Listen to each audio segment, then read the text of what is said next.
We are prepared for EVs.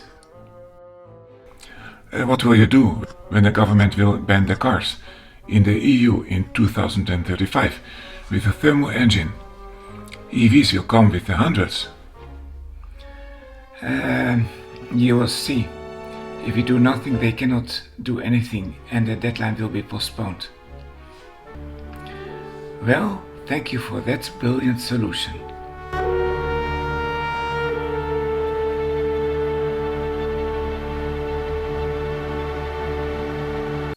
Hi Norbert here, energy engineer and thinking since a long time about this opinion video. I was wondering what could be the solution to the problem of so many EVs, especially on the highways of the world where people travel big distances. After 4 calculations, I found a pretty nice solution for them to start with.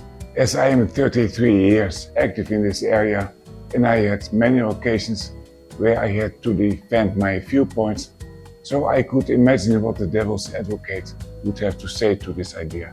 And I figured out something that really can work to supply enough power for 5, 10 or more charging units at petrol stations along the highway, where you can also eat, rest and even sleep. But why should I bother you, homeowner, with this problem?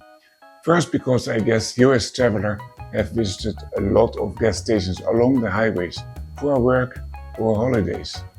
And there are a lot of them. If there is an average distance of 25 kilometers between 2 gas stations, and they are in 2 directions, then in the USA I estimated in base of the kilometers 10,000 along the highways, but it's closer to 20,000 according to ChatGPT. In Germany I estimated 500 and it is 400. In Italy it's more than 450, and in Spain has the most highway kilometers in the EU.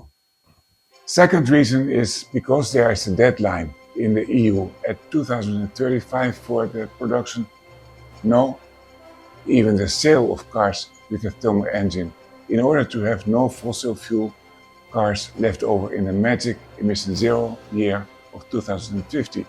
And 2035 is only 11 years from now, and it has impact on you.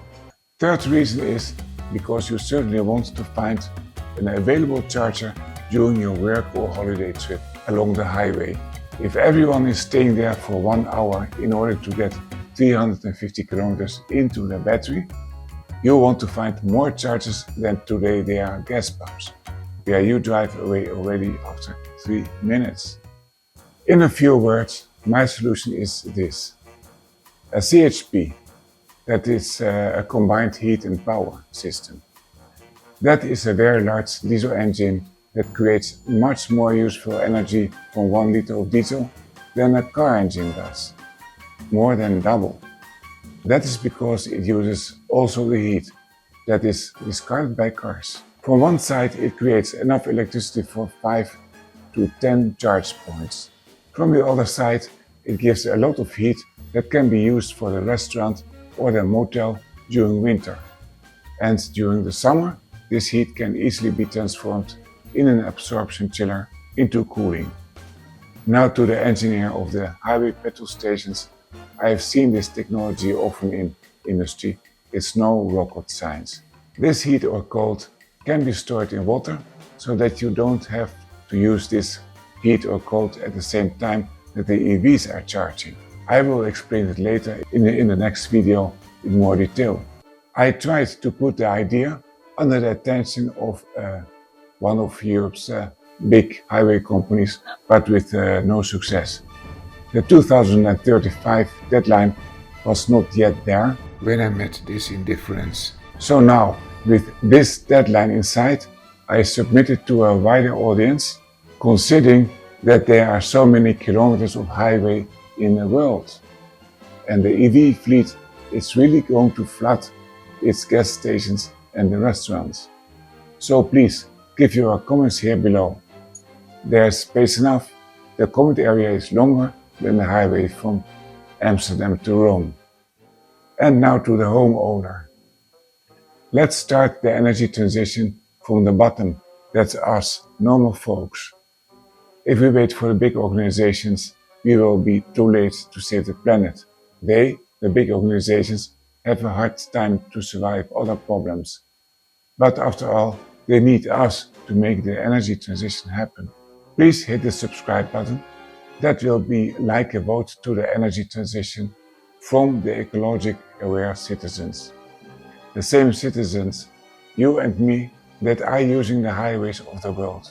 We can have an influence on the decision makers, if we want. The next video is a bit more technical and is especially targeted at the decision makers and their technical staff. But to all others, if you are curious, stay with me and click here on this video. Help me to make this happen.